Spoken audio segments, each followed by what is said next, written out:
Hi, I'm Linda Zimmermann, an author who specializes in researching and writing about UFOs. I enjoy speaking about the topic on radio and TV, and I also give a lot of lectures. It was during one of these lectures in 2019 that a gentleman came up to me and told me about an amazing sighting he had during a huge military exercise back in 1964. Here's some background on that war game. Its name, Exercise Desert Strike.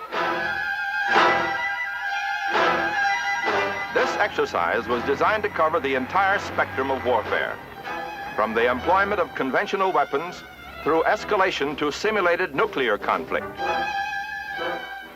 To provide background and motivation for Desert Strike, two imaginary countries were created on paper with the Colorado River dividing them. West of the Colorado lay the fictional country of Colonia. To the east of the river was the imaginary country of Nozona. Into this vast area of sand and barren mountains, the United States Strike Command sent 1,000 tanks, 7,000 vehicles, 100,000 men, and 800 aircraft of all shapes and sizes. Obviously, this massive military operation drew a lot of media attention. But did it also draw attention from somewhere else? The following is the entire interview I conducted with the witness, who has never before spoken publicly. Hi, my name is Andy Rasulo. I live in Valley Cottage, New York. I'm 75 years old. In 1964, I was a young boy in the U.S. Army, and we were assigned to duty on Operation Desert Strike in the Mojave Desert, just near to a little town named Needles, California, but we were in Arizona, on the Arizona side, and we were assigned to a logistical unit. One evening in late spring, it was pretty warm, because when we first arrived there in April of 1964, the weather was still pretty cold, but it warmed up pretty rapidly. So by the time we saw this incident, it was a lovely warm spring evening, completely dark. We were outside of our duty tent, taking a break, and just sitting there talking to each other, this fellow and I, who was in my unit with me, named Sammy. And we were just chatting away. We were two 19-year-old kids. We noticed off on the far horizon, the land is completely flat in the desert. There was no obstructions at all, except for some cactus. And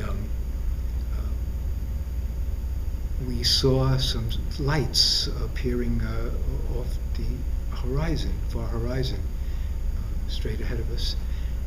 We didn't think anything of it at first. We just remarked about, those are interesting, aren't they? Because what they were doing was something that we immediately took notice of. This was that they were not still. They were flitting about literally from one end of the horizon to the other end of at some kind of speed that we couldn't even imagine anything going.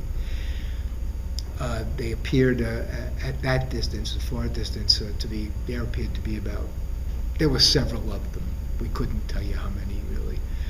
I couldn't remember exactly how many at this point. They appeared to be traveling together at first, then they started to break off into different groups of crafts. And they were coming higher up into the sky, and they were getting closer, and you could see they were getting more identifiable individually as they were getting closer.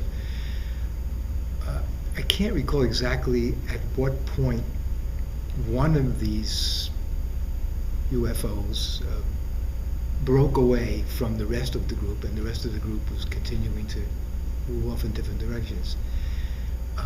And it came in to get a closer look at us. It was quite a, we were stunned. We were sitting there, just completely stunned by what we were seeing. We couldn't honestly understand what it was. It got closer and closer, and now we could make out the distinct outline of it, and it was a beautiful, round, saucer-shaped, had a dome, slight dome on it. As I recall, the color was, maybe it was a yellow or greenish kind of glow that it gave off. I don't remember if I saw any windows or anything like that. I just don't remember anymore. But it was now covering pretty much our field of vision, so it was quite close to us. That we could readily see, and it kind of nosed down in towards us. At some point, we both panicked. We said, "What the heck?" And I remember thinking, well, whatever these things are, and if they're that interested to me, I don't want to go where they're taking me, because I'm sure there's no pretty girls, and I wanted to stay on planet Earth. I remember thinking that to myself as we dashed into our duty tent. Yeah, these were completely colored because it was a military maneuver. We were supposed to be invisible to the enemy, and so we pulled open the entrance to the tent. We ran inside into the tent, which was brightly lit, and we tried to coax our sergeants, one of the sergeants or one of the officers that was in it. Please, you've got to see what's going on out there. This is amazing. We finally, after 15, 20 seconds, 30 seconds, got one of them to come out with us, and of course, they were gone. It was frightening. I just remember I can honestly could say I've never been quite as frightened in my life as I was of that thing, whatever it was. But it was gone. And back to work. It was, kind of ridiculed by the people inside the tent who said, "Oh, what are you guys drinking out there?" or something like that. I said, "We're not. We were sitting here." And so life went on for the rest of the evening. The next morning, we were talking amongst other groups of, and other people had said that they had seen these objects as well.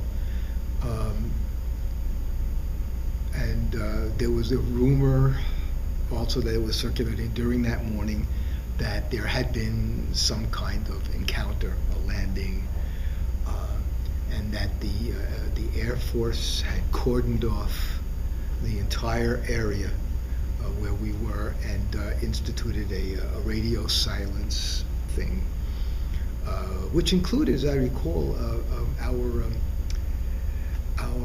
transistor radios, which were picking up a little local station somewhere nearby that was a crackly AM radio at that time, which was off the air at that point, that following morning.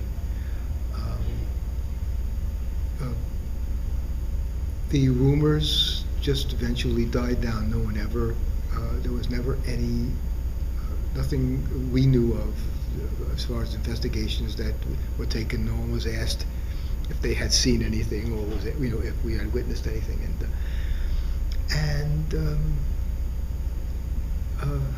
it passed into memory. We were there for a couple more weeks, I guess, and people would talk about it occasionally, those who had seen it, and we just didn't get any interest. It was basically they weren't. We didn't feel as though we were being deliberately stonewalled as much as just not believed. But we do believe we definitely saw the real thing, whatever it was. I know other people have seen different kinds of, had other kinds of eyewitness events to it also. But what we saw were definitely the traditional saucer-shaped craft, whatever they were. No one at any point told you to remain silent? No, not specifically that I recall. They just said we don't. We were just kind of just pushed off, as if to say, Okay. don't bother. We can't be bothered about this with you, with any. And as I say, there was never any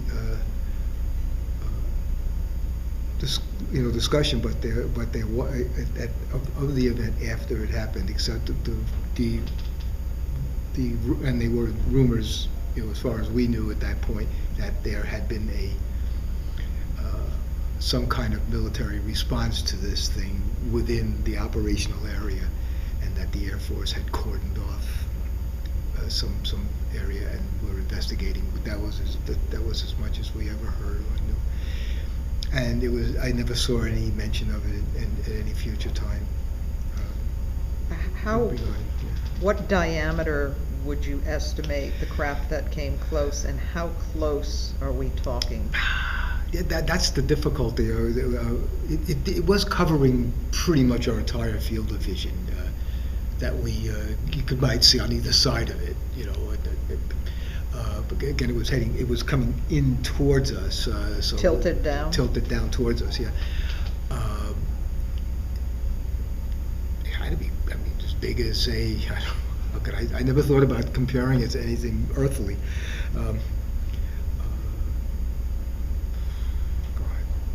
Several, I'm sorry, you got me there. That's all right. Size of a train car, a tractor trailer, a house? It was a great, like a large circular dwelling maybe, that, Okay. that you could, that suddenly lifted from earth and came down at you.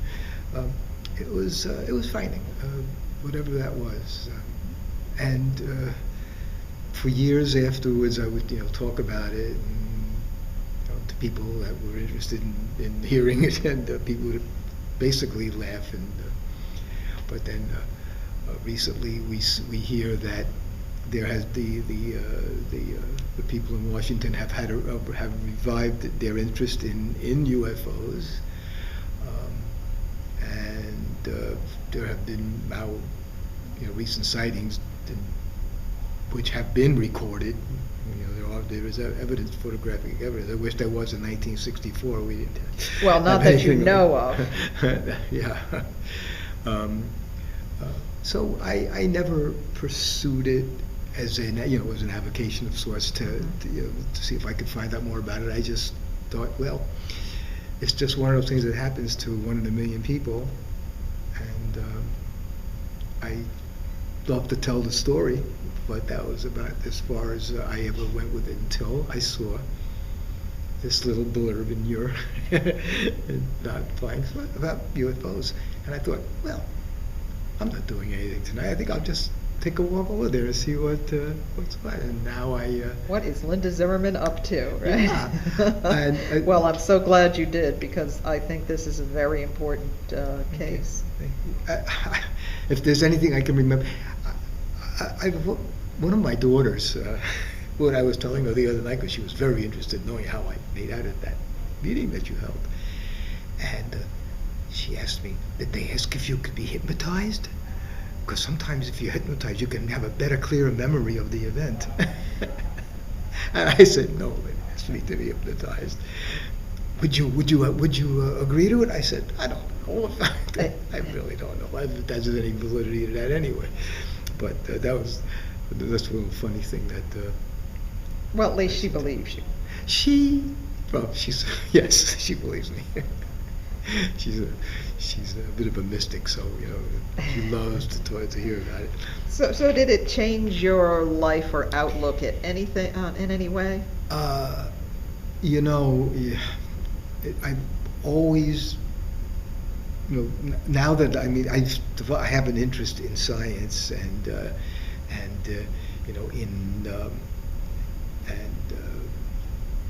whatever information that I come upon, I right away I read about it, about seeing what kind of, and yet I didn't know about the Hudson Valley encounters.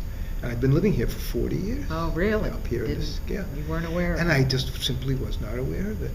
And I thought, that's odd, why wouldn't I have, so I could see how people remain isolated and they don't get more interested or not, approached to get involved with That's a good point, because a lot of people don't speak up because they think they're the only ones.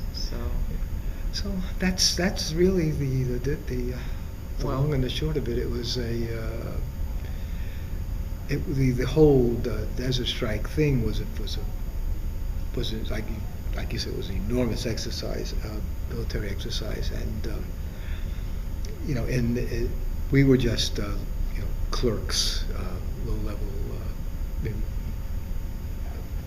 servicemen. We were not really privy to any of the stuff that may have been going on. We were just had our jobs, the little jobs to do, and at that time, at least, the Arizona desert was an extremely harsh environment. It was a good place to have an exercise, because if you were going to spend any time in the desert, boy, that you were going to learn how to live in it. The desert, it was quite. And you had mentioned to me how many days you were out there? Our particular unit spent 68 days and nights. Not that you were counting. We couldn't wait for it to end. We really couldn't. But I do say there were funny moments. There were very difficult moments, because sometimes it would really just start to get to you.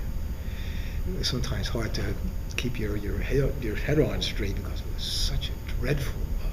It was enormous heat during the day, extremely arid, dry, and at night, by dawn, it would be cold. It would be chilly, and then it would heat up right away. And every morning you had somebody at the meeting knew what I was talking about. She goes, "The dust devils." I said, "Yes, those dust devils were quite."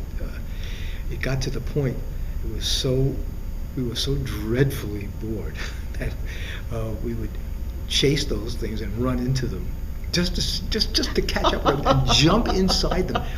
And we would put bandanas around our faces, so nothing would hit us in the face, because it was all dust and dirt and stuff floating around in those things. That was harsh. There were tarantulas, scorpions, rattlesnakes. We'd play catch games with the tarantulas, because if you stunned them, they would curl up into a ball, and they were not hard. They were not dangerous.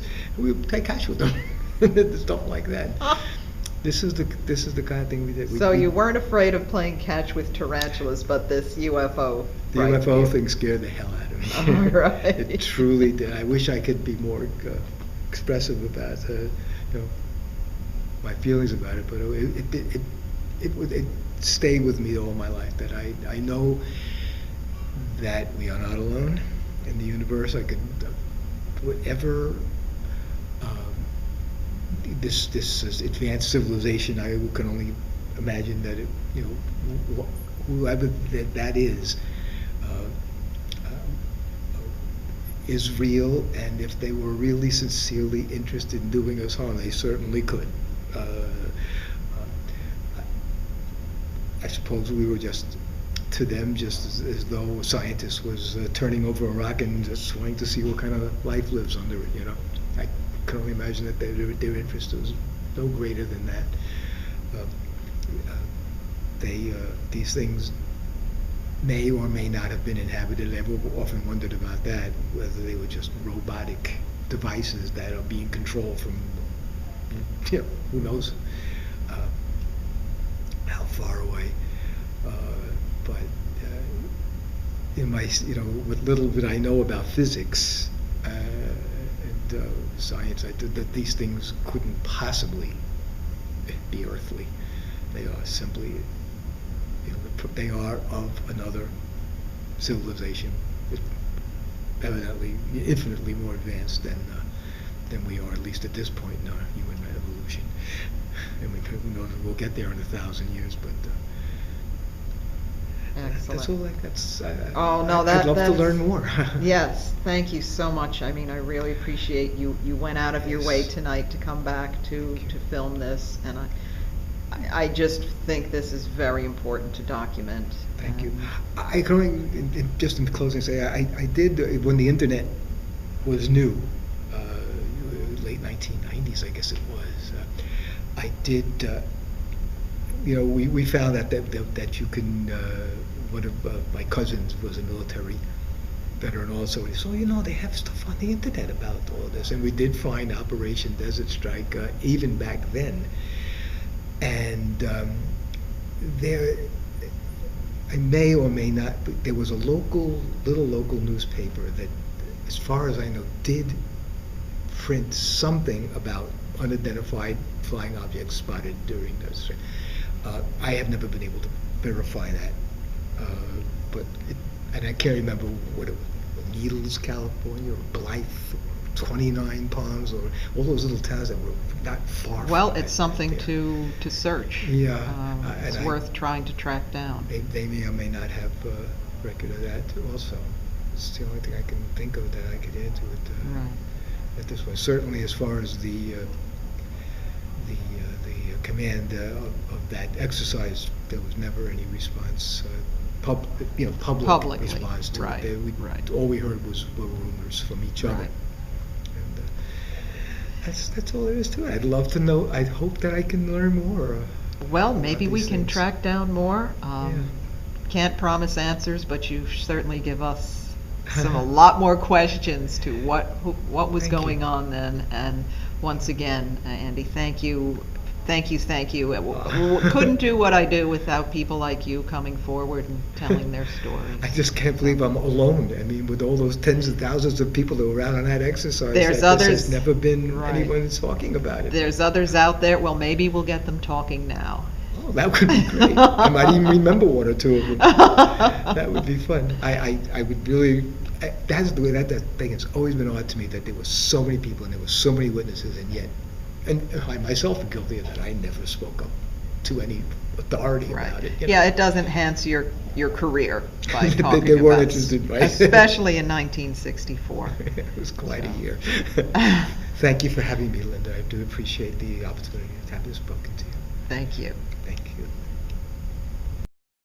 What an incredible sighting. And, in fact, I was able to find several newspaper articles that spoke about numerous sightings of flying saucers, but the official explanation was that people were only seeing the strobe lights of the RB-66 reconnaissance aircraft. They were flying day and night, gathering visual, photographic, and electronic information on men, hardware, and troop movements of the opposing task forces. While this would account for several of the sightings, it obviously does not explain the large saucer hovering directly in front of Andy and his friend.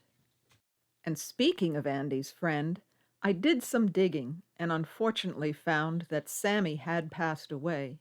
However, I didn't give up and was able to speak with his son, Todd.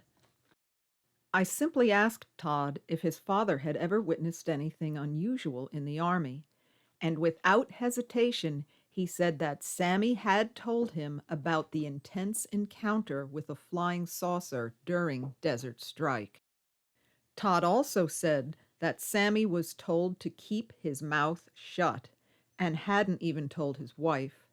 This was the perfect confirmation to Andy's account, and I'm hoping that more witnesses will now come forward. And by the way, it was during Desert Strike that the famous Socorro, New Mexico case occurred on April 24th, 1964, involving police officer Lonnie Zamora. Also, according to Dr. Donald Burleson, there was a UFO landing with contact at Holloman Air Force Base. This was also during Desert Strike on April 30th, 1964, in Alamogordo, New Mexico. Was this the contact for which Andy and all the other soldiers heard rumors? These saucers over Desert Strike are extremely important sightings. With all the current talk of tic-tacs and military encounters, it's vital to realize UFOs in the military are certainly nothing new. As I said, hopefully Andy's courage in coming forward with his story will encourage others to break their silence. And if they do, I'm willing to listen.